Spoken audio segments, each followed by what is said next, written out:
Sígame por favor porque es una historia y necesitamos leer varios versículos para entenderla. Dice así en nombre del Padre, del Hijo y del Espíritu Santo. ¿Te dice? Amén. Amén. Pasadas estas cosas aconteció que los hijos de Moab y de Amón y con ellos otros de los amonitas vinieron contra Josafat a la guerra. Y acudieron algunos y dieron aviso a Josafat diciendo: contra ti viene una gran multitud del otro lado del mar y de Siria. Y he aquí que están en una zona que se llama Hasezón Tamar, que es en Gadi. Entonces él tuvo temor. Y Josafat humilló su rostro para consultar a Dios. Y se hizo pregonar, se dio una ley para que todo Judá ayunase. Y se reunieron los de Judá para pedir socorro a Jehová. Y también de todas las ciudades de Judá vinieron a pedir ayuda a Jehová. Entonces Josafat se puso en pie en la asamblea de Judá y de Jerusalén, en la casa de Jehová delante del atrio nuevo.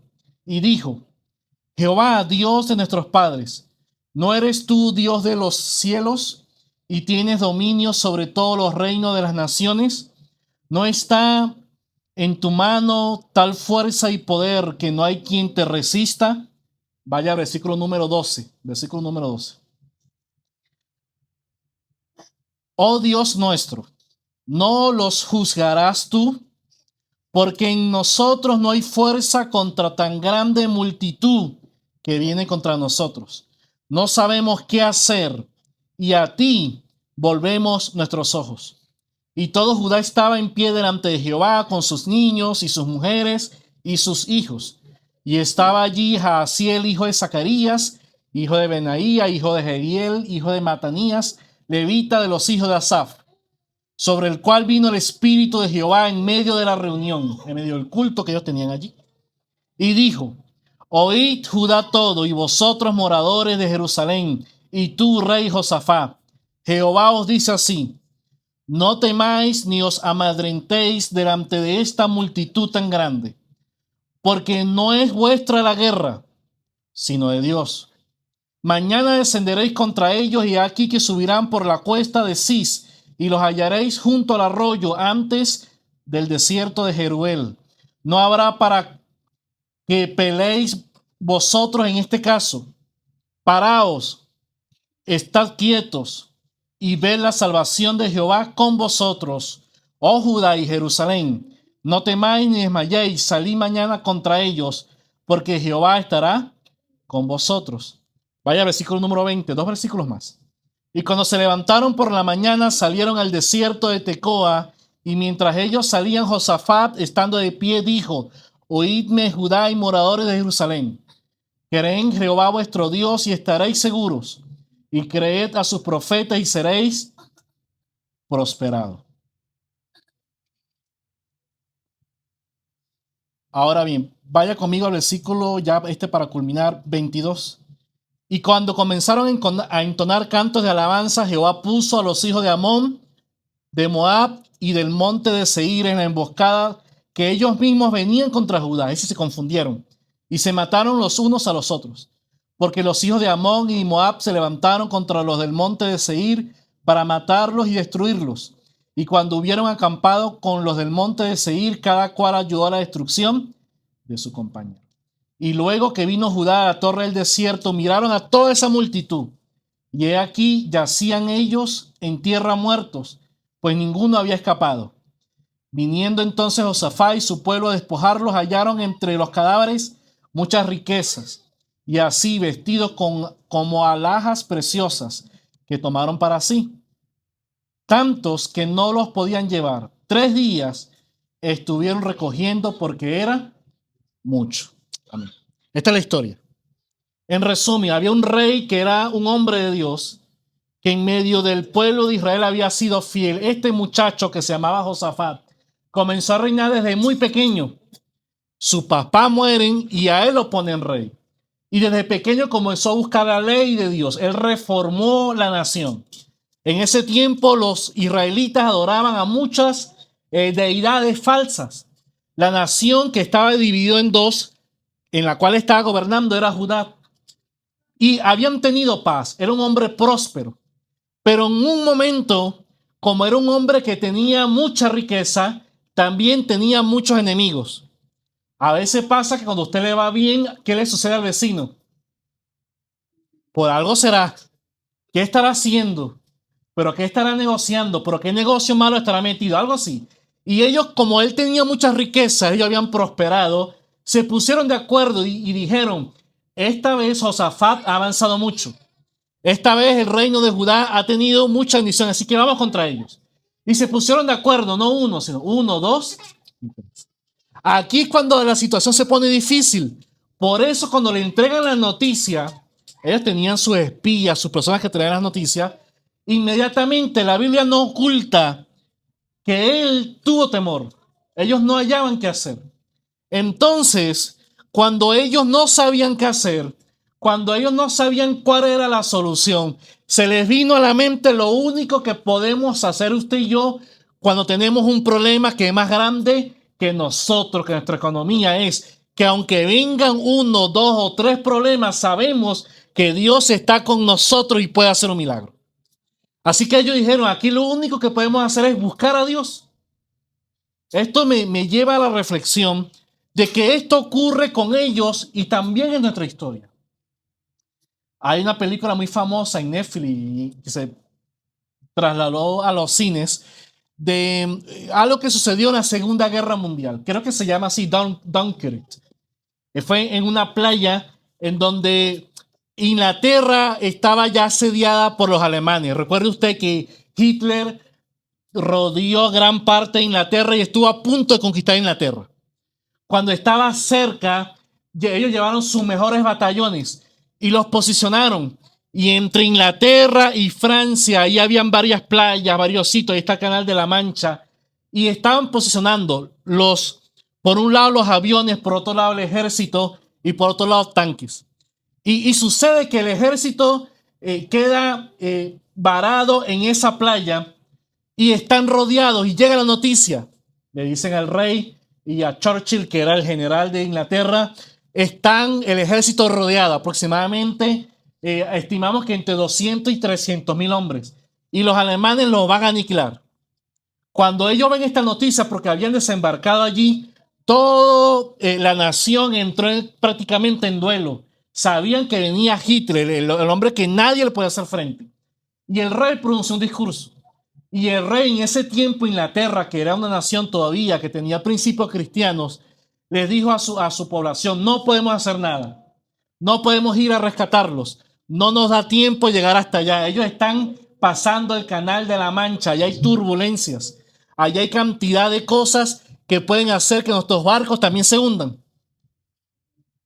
Así que les dijo, lo único que yo les puedo decir a ustedes es que vamos a hacer un día, vamos a proclamar un día, gracias, para ayunar y para orar. Es lo único que podemos hacer. Y cuentan, está en la historia, que ellos entonces oraron y esos soldados quedaron a la mano de Dios. Pero el rey dijo algo, lo único que le pedimos a la población es que oren, que esperemos noticias. Y a los pobladores, eso fue por la radio, que están alrededor, los que pueden ir a rescatar a nuestros hombres y traerlos a un puerto seguro, les estaremos agradecidos, por supuesto. Era ir contra el ejército de Inglaterra.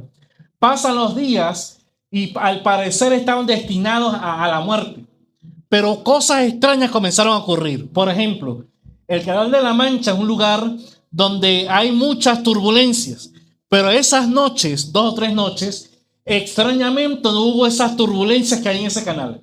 Y al mismo tiempo una niebla, una neblina que se puso casi a nivel del agua. De manera tal que no podían ver dónde estaban los soldados de Inglaterra. Y por lo tanto, el ejército de los nazis no sabía quién atacar. Y lo tercero, por una extraña razón por la cual los historiadores no saben por qué, algo extraño pasó con Hitler y cuando tenía que dar la orden la atrasó. Algo pasaba, él no estaba seguro de lo que podía pasar, a pesar que también los tenían rodeados, y postergó la operación. Y el cuarto milagro fue que todos esos pobladores de Francia, de Italia, que tenían pequeñas lanchas, tú lo puedes ver en la película, se arriesgaron contra sus vidas y dijeron, a que perdamos la vida, tenemos que rescatar a esos hombres. El milagro fue que como todavía estaba nublado y los alemanes no pudieron atacar, Ellos esperaban con barquitas pequeños rescatar a 30.000 hombres.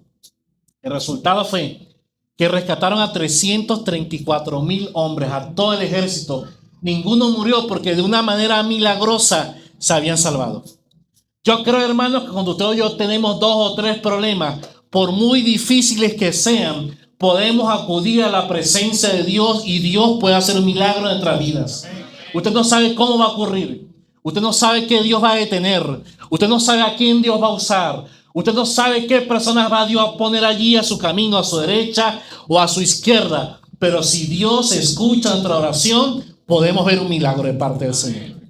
Esto fue lo que hizo Josafat. Yo quiero rápidamente ver 4 cosas que en medio de esa oración, cuando sus enemigos los rodearon, él hizo delante de Dios. Primero, ¿qué hizo él y qué podemos hacer nosotros? La primera respuesta que hizo Josafat fue reconocer sus sentimientos y presentarlos ante Dios. Cuando usted y yo reconocemos nuestros sentimientos al Señor, estamos diciéndole, reconociendo ante Dios que yo no soy Superman, que usted no es la Mujer Maravilla, que usted no tiene que por qué saber todas las cosas. Para mí no es un problema cuando alguien me pregunta algo decir no sé. Mira, ¿qué sabes tú de eso? No sé. ¿Qué opinas tú de aquello? Si tengo una opinión la digo. Pero si no tengo una opinión, tengo que aprender a que yo no sé todo, no puedo solucionarlo todo. Mira, ¿cómo vas a hacer con ese problema? Hay cosas que yo no tengo ni idea cómo la voy a solucionar. Pero lo que yo sí he aprendido, que si yo traigo esos sentimientos a la presencia del Señor, Él sí puede hacer algo en mi vida. Y Él no tiene ningún problema con que usted reconozca ante Dios lo que usted está sintiendo. Dice la Biblia que Josafat tuvo miedo. ¿Cuántos de los que estamos acá hemos sentido temor ante las circunstancias que tenemos enfrente? Que nos paraliza. Dios mío, ¿cómo voy a hacer acá? Yo hace 10 años lo pude hacer, hace 5 años lo pude hacer. Pero ¿cómo voy a salir de esta deuda? Dios santo. Si la tarjeta de crédito ya no aguanta más, el banco me está llamando 3 veces por semana.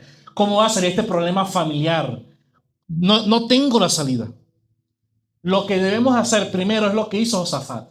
Antes de quejarme ante David, ante cualquier persona, que eso no está mal, pero lo primero que yo debo hacer antes de ir a cualquier persona es ir a la presencia del Señor. Él dijo, Señor, tenemos miedo, no sé qué hacer, y era el rey. ¿Qué cree usted que pensó la gente? Si el rey dice que tiene miedo, imagínense nosotros. Muchas veces estas confesiones han terminado mal en la historia. Porque si la gente dice, si el rey dice eso, ¿cuál es la solución? Pero este rey no estaba hablando de cobardía porque iba a abandonar a su pueblo. No, es que eran 3 ejércitos contra él solo. Él sabía que no tenía oportunidad. Y lo que él enseñó a la gente es lo que la Biblia a usted, a mí, nos anima. Traiga sus emociones ante Dios. Derrame sus emociones. Vea lo que dice la Biblia entre tantos otros versículos. Esto lo escribió David. Estoy agotado de tanto gemir. Toda la noche inundo mi cama de lágrimas, con mis lágrimas en mi lecho. Salmo 6:6. Salmo 22:1. Dios mío, ¿por qué me has abandonado o desamparado? ¿Por qué estás lejos de mi salvación y de las palabras de mi clamor? Yo me he sentido así. No por eso soy más o menos cristiano, no por eso soy mejor persona o peor persona. Muchas veces yo he sentido que yo oro y parece que Dios más bien se está alejando de mí. Eso es un sentimiento, no es la realidad, pero es un sentimiento. La Biblia nos enseña que en los grandes hombres de la Biblia vinieron ante Dios. Cristo mismo cuando iba a la cruz, ¿qué hizo Jesús? Se apartó y le dijo a sus discípulos, fue con 3 de ellos y le dijo, espérenme aquí, entre tanto yo voy y vengo. Y se apartó a solas y comenzó a orar. Y dice la Biblia que el clamor de Jesús, la angustia que tenía, era tan fuerte que de su frente corrían como gotas de sangre. La presión que tenía Jesús. Dios mío, voy a morir en unas horas. ¿Cómo se sentiría usted si a usted le dicen, hermano tal, hermano Luis, Carlos, en 12 horas vas a morir, así que haz lo que tengas que hacer? Arregla lo que tengas que arreglar. Te quedan 12 horitas. 12. La presión, y sabiendo que es verdad, ¿no? La presión. Una de las cosas que me llama la atención es que a mí no, pero yo tengo una esposa que le gustan todas esas series de donde persiguen a los asesinos que llevan 40 muertos. Esas cosas, te sabes, ¿no? Raras. A eso a ella la desestresa. A mí me pone como que tenso. Y Dios mío, pero ese hombre, ¿por qué dice eso? Pero una de las cosas raras es que usted ve en este país es que en los estados que hay pena de muerte, antes de morir, un día antes, hay dos cosas. Le llevan un sacerdote, un pastor, de acuerdo a la religión del preso, para que la persona haga lo que tenga que hacer, ore. Y segundo, le dicen, mira, ¿cuál es tu última comida antes de morir? Entonces uno dice, Dios mío, la última comida. ¿Usted cree que me van a importar, me van a matar? O sea, ¿qué tengo ganas yo de comer? Lo increíble no solamente eso, es que el tipo la pide. Usted ve en la película, yo quiero una hamburguesa con esto, porque es la última comida, ¿no? Eso es lo último que se va a degustar antes de morir. Es una manera psicológica que hay en esta cultura de que el preso se tense libre, se tense con un ministro religioso, o sea, tense sus sentimientos y todo. Y se dé el último gusto antes de morir. No sé si ellos lo disfrutarán, pero es la psicología de que él drene sus emociones porque pronto se acerca la muerte. Cuando usted y yo tenemos un problema y está cerca, mientras más se acerca, ¿cómo aumenta en su mente esa presión? Si a usted le llega una carta que dice tiene que presentarse ante el juez de inmigración en 3 días, vamos a resolver su problema de una vez, le dice. Venga, tranquilo, aquí lo esperamos con un sándwich. Usted por eso se desestresa. Usted más bien la tensión sube, le puede dar una tensión, lo puede hasta el hospital. Allá en Miami hubo un hombre que estaba manejando un auto, usted vio la noticia, y lo paró un oficial. Un oficial. Y como ellos allá colaboran con inmigración y todo lo demás, este hombre estaba en el proceso, bueno, en que está la mayoría de los inmigrantes acá. Y cuando él vio al hospital y salen las cámaras, de una vez al hombre le dio un infarto. Es la presión que en ese momento nadie sabe cómo va a reaccionar. Y este hombre, bueno, lamentablemente falleció. Ellos estaban a punto de fallecer, pero se acordaron, yo estoy a punto, mi vida está a punto de acabar, pero usted y yo no estamos solos, Dios está con nosotros. El salmista decía, yo busqué a Jehová y me oyó y me libró de todos mis temores. Yo busqué a Jehová y él me oyó. Cercano está Jehová a los quebrantados de corazón y salva a los contritos. Contrito quiere decir que tiene el corazón quebrado, quebrantado de espíritu. Es sencillo. Hay momentos en los cuales usted y yo tenemos que venir y derramar. Usted no necesita llegar a Dios perfecto, necesita llegar al Señor con corazón quebrantado. Una persona que tiene todas las cosas solucionadas no se acerca a Dios. Somos así nosotros. Nuestro corazón se tiene que quebrar. Cuando nos damos, cuando usted y yo entendemos las circunstancias que a usted y nos rodean y no podemos resolver, es cuando el hombre, el ser humano, dice, Señor, ayúdame, te necesito. Primero, necesitamos acercarnos a Dios con nuestras emociones. Eso es lo primero. Segundo, él se acercó a Dios diciendo lo que sentía, pero lo segundo que hizo fue se acercó con confianza. En el versículo 4 dice, se juntaron todos los de Judá, los del reino, para pedir socorro a Jehová. Este hombre sabía al Dios que estaba clamando. Cuando usted ve la oración, que no pudimos leerla porque es muy larga, él habla de la historia. Él dice, Señor, yo sé que tú libraste a tu pueblo. Señor, cuando pasaron allá en el momento difícil, tú estabas con la nación de Israel. Él dice, Señor, tú los libraste y tú dijiste que si vinimos a esta casa, era el templo, cuando nosotros estemos en aprietos y clamemos al Señor, citando lo que ocurrió con Salomón, si mi pueblo se humillara, invocar. Él dice, si nosotros venimos acá, tú dijiste en tu palabra que nos ibas a escuchar. En otras palabras, debemos acercarnos a Dios sabiendo que el Señor nos va a escuchar. Cuando yo me acerco a Dios, es como cuando yo me acerco a mi padre. Cuando su hijo se acerca a usted, los que tienen hijos, usted sabe que él tiene toda la confianza del mundo y él hace las cosas con confianza. Él va y le quita a usted la cartera y se da un billete, él se lo lleva. Usted lo regaña, pero es su hijo, ¿qué va a hacer? Cuando yo estaba pequeño y la leche allá ¿se acuerdan en Venezuela que comíamos leche en polvo de la campiña? ¿Y qué hacíamos todos los niños la mayoría de ese tiempo? Escondidos, agarramos el pote de leche, sacábamos, me poníamos un vaso con azúcar y yo me iba detrás de la casa. Y éramos 4, eso lo hacía yo, pues venía otro y otro, por supuesto, el nivel del pote de leche iba bajando. En la tarde llegaba papá y agarró del pote de leche. Y estábamos los 4 y nos regañábamos. ¿Y qué hacíamos al otro día?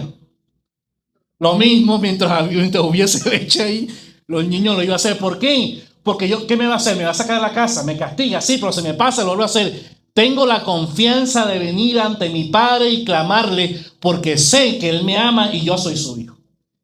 Ellos hicieron lo mismo, estaban seguros.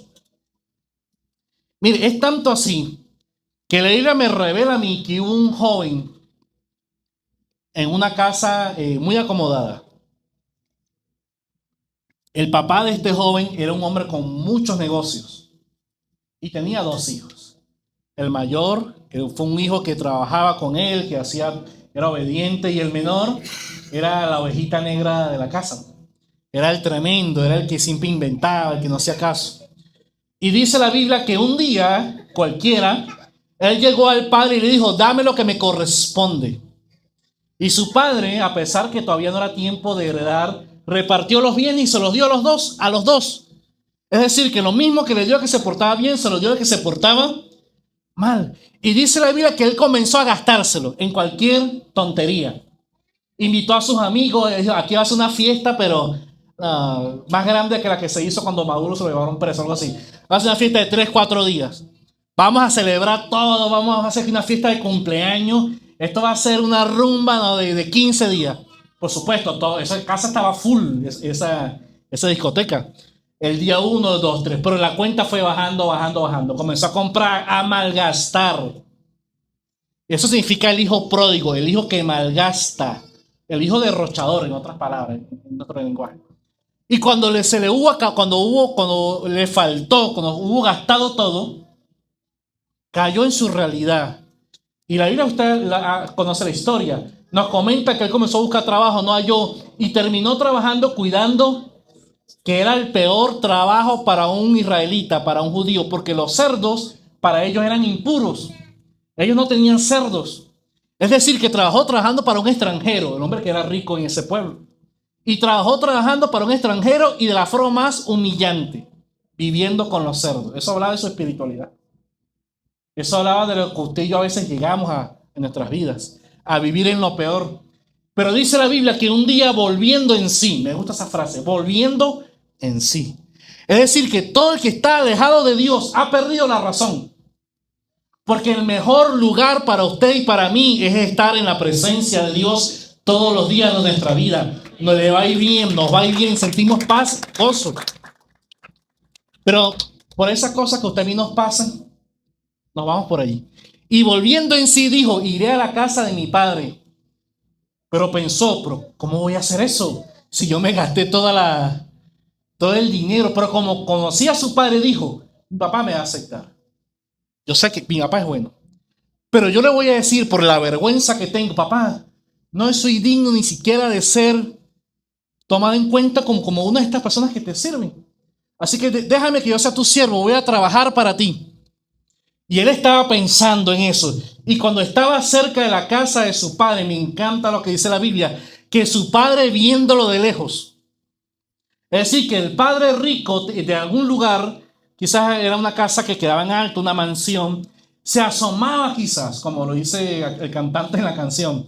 Y él pensaba, quizás hoy será cuando venga mi hijo. De seguro es lo que todo padre haría. Y un día mientras su padre se asomó, vio que su hijo venía. Pero venía con otra ropa.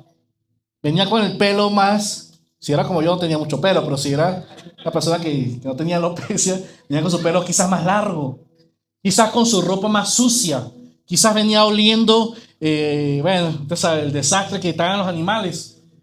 Y dice la Biblia que él cuando lo vio corrió hacia él. No corrió al hijo hacia el padre, corrió el padre hacia el hijo. Qué hermoso, ¿no? Y el padre lo abrazó y le dijo, papá, yo soy digno de ese llamado a tu hijo. Y le dijo, no me interesa saber qué hiciste, dónde estuviste. Lo que importa, le dijo a los demás, es que mi hijo que estaba muerto ahora está vivo y está con nosotros. Así que vamos a hacer una fiesta porque mi hijo ahora está en la casa del padre. Cuando yo entiendo eso, ¿usted cree que pasó el día 5, 10, 20? El hijo sabía que papá lo había perdonado. Él tenía confianza. Cuando venían los pensamientos, tú hiciste esto y lo otro, él decía, sí lo hice, pero también sé lo que mi padre ha hecho por mí y nadie puede borrar eso. ¿Recuerda usted la ilustración que, bueno, fue real, ocurrió en la historia? La contó aquí, creo que el hermano Marley, yo la he contado varias veces, porque cambió mi manera de pensar. En el año 1527, estoy dependiendo de la memoria, Europa estaba a punto de una guerra civil. La iglesia tradicional romana, por más de 1000 años, había tenido el control absoluto de los reinos, de la economía y de la religión. Entonces un monje católico publica en una universidad las famosas tesis, se llama Lutero. Y eso fue una revolución, porque él decía, entre otras cosas, que la salvación es gratis. Imagínense usted la revolución que era, cómo estaba de mal Europa en ese momento, cómo estaba la gente que estaba en las iglesias. Él decía que no había que pagar por la salvación. O sea, que a usted no hay que cobrarle. A ver, Neleni, usted cometió 5 pecados, bueno, $1,500. Esos pecados fueron costositos. A ver, Nehemías, usted $100 esta semana. 5,000 la que viene. Me explico, un negocio, las famosas indulgencias. Y eso causó el cisma en la iglesia. Y entonces vienen todos los príncipes y se reúnen y meten preso a Lutero. Le dicen, Lutero, ven para acá y te vamos a tener preso. Entonces él tiene miedo. Pero como uno de los príncipes lo defendía, lo metieron en un castillo.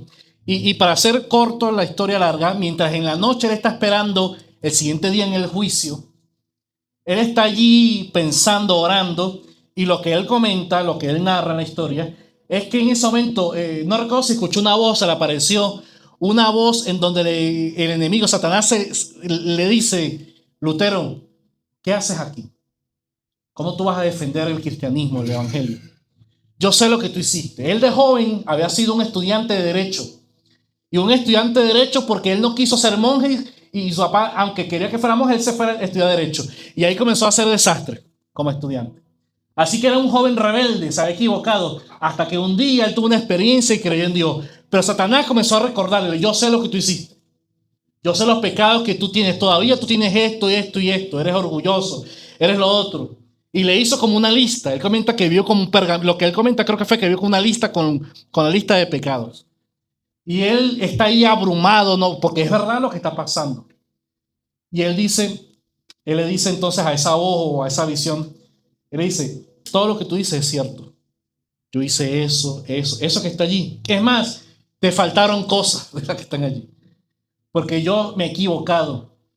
Pero todo lo que está allí, Cristo lo clavó junto a él en la cruz del Calvario. Él murió, perdonó mis pecados y nada de lo que yo haya hecho ahora me persigue porque él me hizo una persona nueva.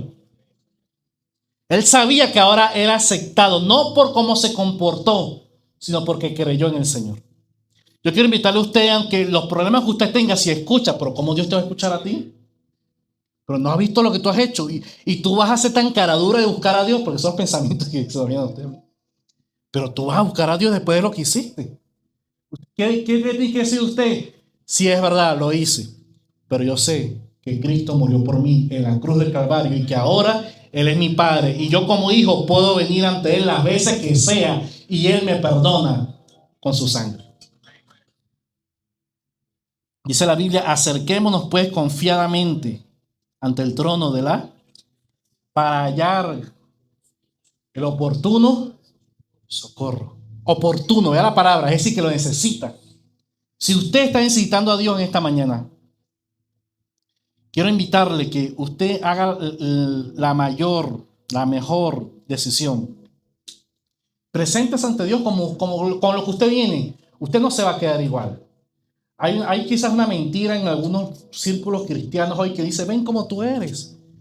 Dios te ama, tú no vas a cambiar. No, si fuese así, Dios no lo amara a usted. Si Dios me va a dejar igual, no me ama, porque para eso no me haga el favor, en otras palabras. Yo vengo a Dios porque yo sé que Él puede cambiar mi vida, la puede transformar y puede hacer de mí un hombre, una mujer de Dios que le sirva y le honra todos los días de mi vida en el futuro.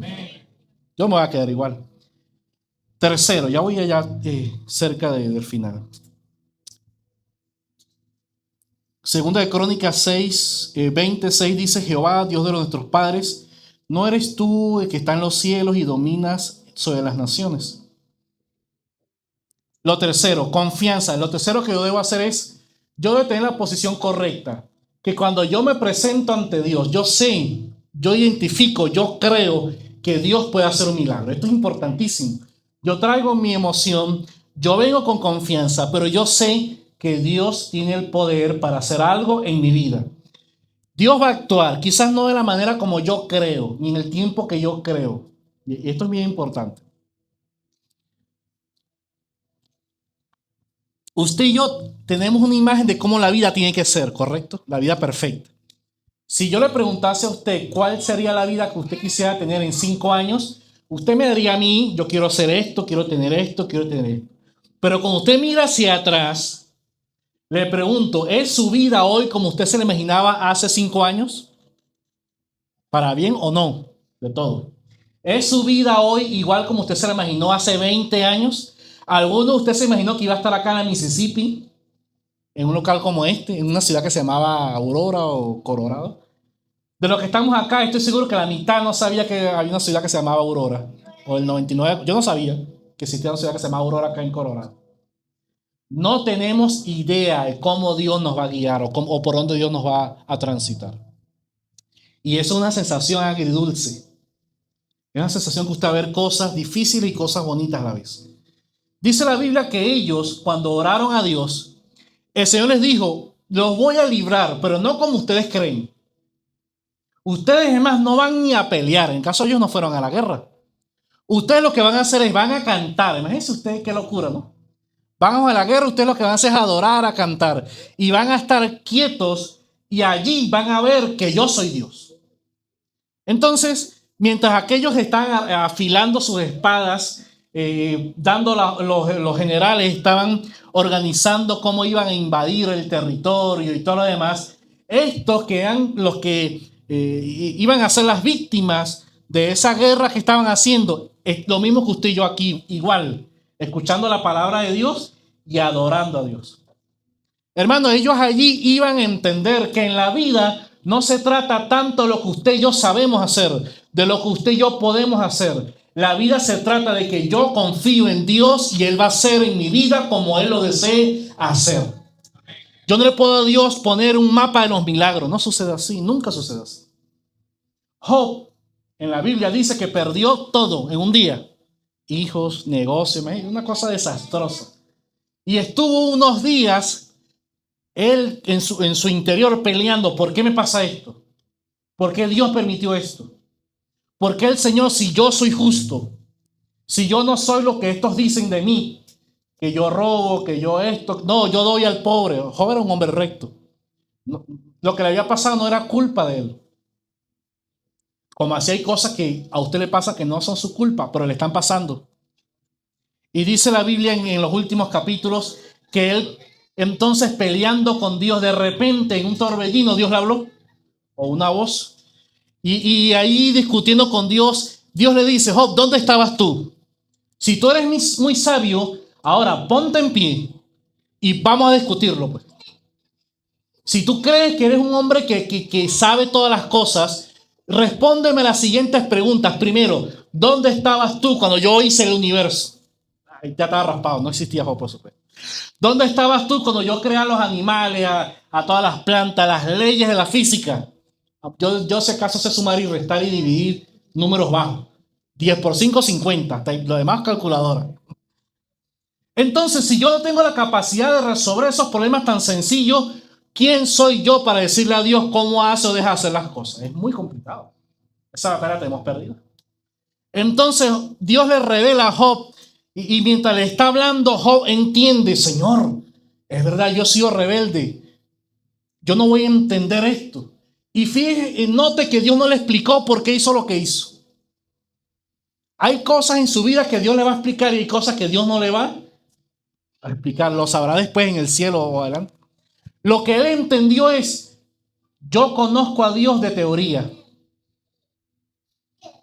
Pero cuando yo veo a Dios, yo sé que para los que aman a Dios, todas las cosas le ayudan a bien.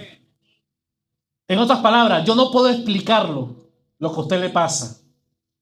Yo no tengo, quizás sí la tengo, pero de seguro no, 99,9 no tengo la respuesta. Ni siquiera sé las cosas que me pasan a mí. Pero mi fe hoy me dice que el mismo Dios que me ayudó ayer me va a ayudar hoy, lo va a seguir haciendo todos los días de mi vida hasta que Él venga por mí.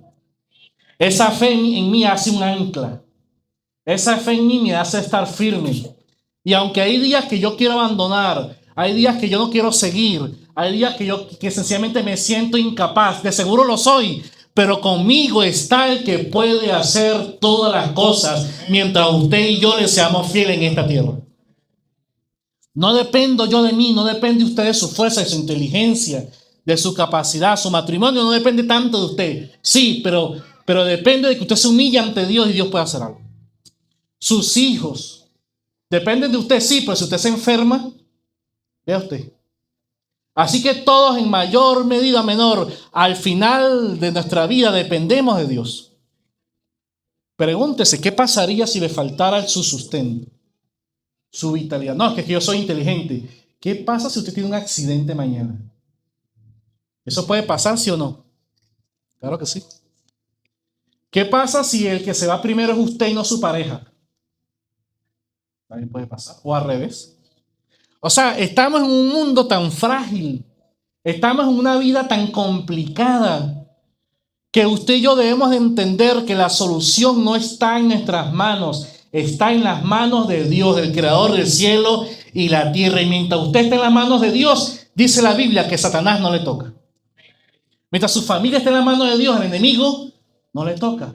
Mientras su economía esté en las manos de Dios, el enemigo no le toca. Su vida en las manos de Dios tiene un final de bendición para usted y para toda su familia. Por eso ellos lo entendieron y vinieron ante Dios. Y culmino ya, el último punto. Si buscamos a Dios, la batalla está asegurada. El profeta le dijo de parte de Dios, no teman, no se amedrenten, no se achicopalen, no entren en depresión. Aunque ustedes vean una multitud tan grande, y esto me encanta, porque no es vuestra guerra, sino la guerra de Dios. Lo que a usted le pasa no solamente es problema suyo. Los problemas de Rebequita no son problemas de ella, solamente también son mis problemas. Si alguien se mete con ella, ¿se mete con quién? Con el padre, con la madre, eso es natural. De la misma manera Dios le dice a usted, yo sé que estás pasando por esto. Yo sé que estás en este ambiente de depresión, de tristeza, de dificultad. Pero lo que te está pasando a ti, también lo estoy cargando yo. Yo te tengo en la palma de mis manos.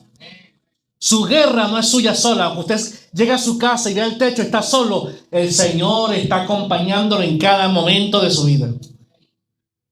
Está quieto, dice. Parado, deje de hacer tantas cosas. Deje de afanarse tanto. Buscar primeramente el reino de Dios. Esto la Biblia lo dice muchas veces. Busca primeramente el reino de Dios y su justicia y todas las cosas serán. Está quieto y ve la salvación de Jehová con vosotros.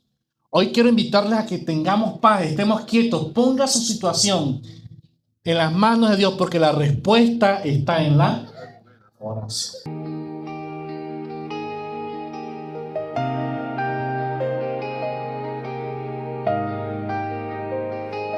En la tumba el tiempo se detuvo,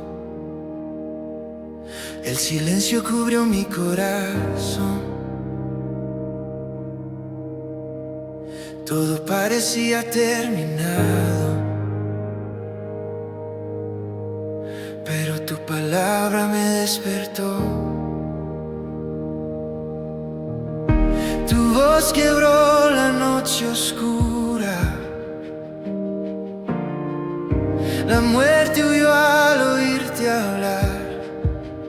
Lázaro, ven fuera, dijiste, y el Seol te obedeció. Una palabra